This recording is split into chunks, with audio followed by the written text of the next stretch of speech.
Hello everyone. Welcome to Worldwide Geographics. Today, we present the 5 most intense reactions of women sentenced to life in prison. Stay tuned as we dive into these gripping courtroom moments that shocked not just the legal system, but also the public. Number 5. In San Diego, a woman was caught on video yelling at the judge who sentenced her to 80 years in prison. Convicted of shooting her 14-year-old daughter, she claimed it was her husband who shot their daughter and that she retaliated by shooting him. Her courtroom outburst was intense and filled with anger, demonstrating a complete lack of respect for the judicial process. She shouted at the judge, her voice echoing through the courtroom, and had to be forcibly removed by security guards. The video of her outburst went viral, highlighting the tension and drama that unfolded in the courtroom. Her intense reaction was a mixture of grief, anger, and defiance, reflecting the chaotic nature of the case. Judge, how can you say that? They never proved anything. Nobody ever said, they never even had a motive. Why? Why? How can you sit there and say that I killed my daughter?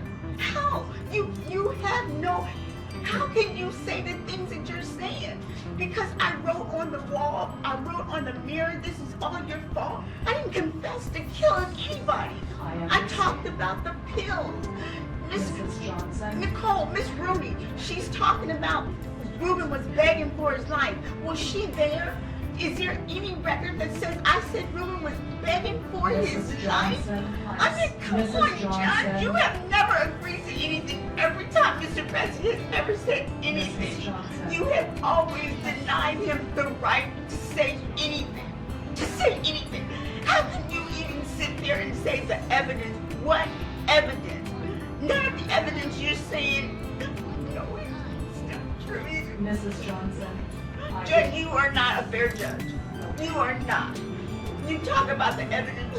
You don't even know what the evidence really was. None of that stuff she talked about was true. She talked about me waiting for Ruben to come home. They talked about Aaliyah not even being in the house that morning. That Aaliyah was somewhere in UTC. Okay. She was 14. How did you get to UTC? Mr. Bessie, He talked about me just standing over Ruben and shooting him. Ruben was standing up when I shot him. I shot him because he shot my daughter. She's not fair. What kind of judge is that? Number 4. An African-American woman in Ohio was convicted of hiring a hitman to kill her boyfriend. Throughout the trial, she vehemently accused the judge of racism, claiming her harsh punishment was solely due to her race. The judge, clearly provoked, declared that he would set an example with her sentence. He condemned her use of the racial card in what he described as a disgusting manner, and sentenced her to life imprisonment without the possibility of parole. Her reaction in court was a mix of shock and indignation, as she loudly protested the verdict, asserting her innocence and decrying the judicial system as inherently biased against her. The scene was a powerful depiction of the intersection between race and justice and the emotional toll of such a severe sentence. Will be sentenced to life in prison without any possibility of parole. I'm going to fine you $20,000 in count 1 and order you to pay your court costs. You'll never be released, so we're not going to talk to you about post-release. All right, no, you ain't gonna release me, and I ain't gonna see you no more. I'm glad that I don't have to even see you. I ain't got to see you in the drug case. Well, It's over. You're going to be back in here with that drug case with me too. Oh, well, you gonna read that up too. Sheila, you're not done. Y'all gonna read that up too. Y'all gonna find me guilty. Number 3. A woman from Vermont was sentenced to life in prison without parole for the brutal murders of 3 family members and a social worker. She blamed them for taking her daughter away, and despite pleading guilty, she was visibly stunned by the severity of her sentence. In court, her reaction was one of utter disbelief. She broke down in tears, sobbing uncontrollably, unable to fathom the lifetime she would spend behind bars. Her emotional breakdown was heart-wrenching to witness, as it underscored the profound consequences of her actions and the irreversible impact on her life and those around her. The courtroom was filled with a somber silence, broken only by her cries, making it one of the most intense sentencing reactions ever recorded. In the above entitled cause, find the defendant, Diana Jean Lovejoy.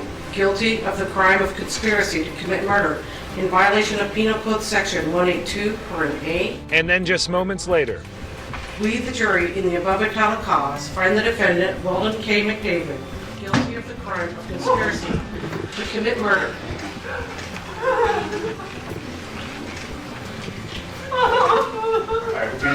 at one point, Diana Lovejoy completely passed out.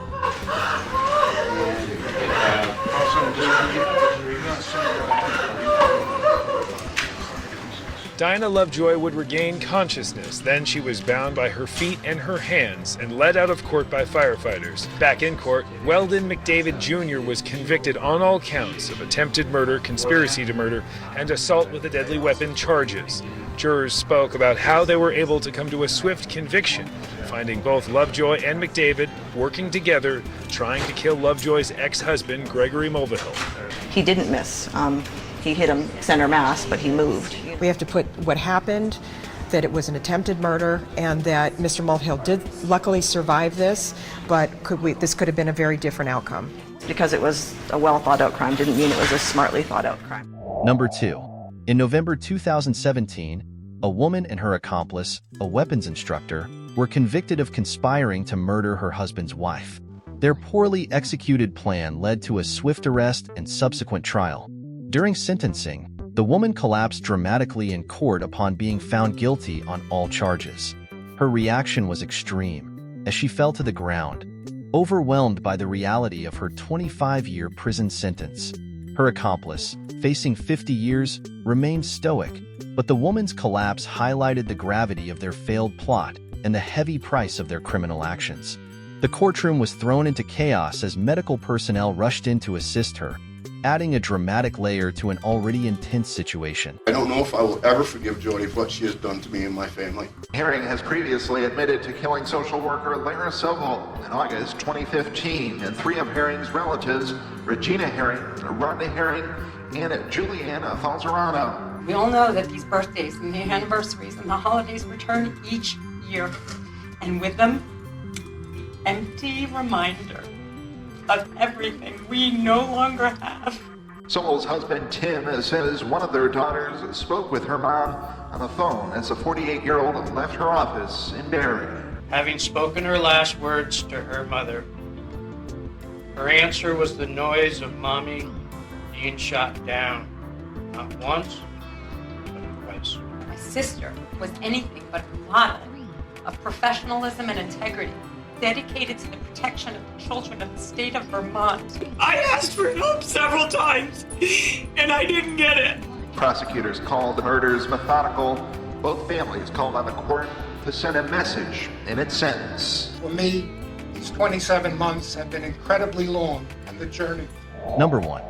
A young couple faced severe legal consequences after their baby daughter died due to their neglect, citing religious reasons for not seeking medical help.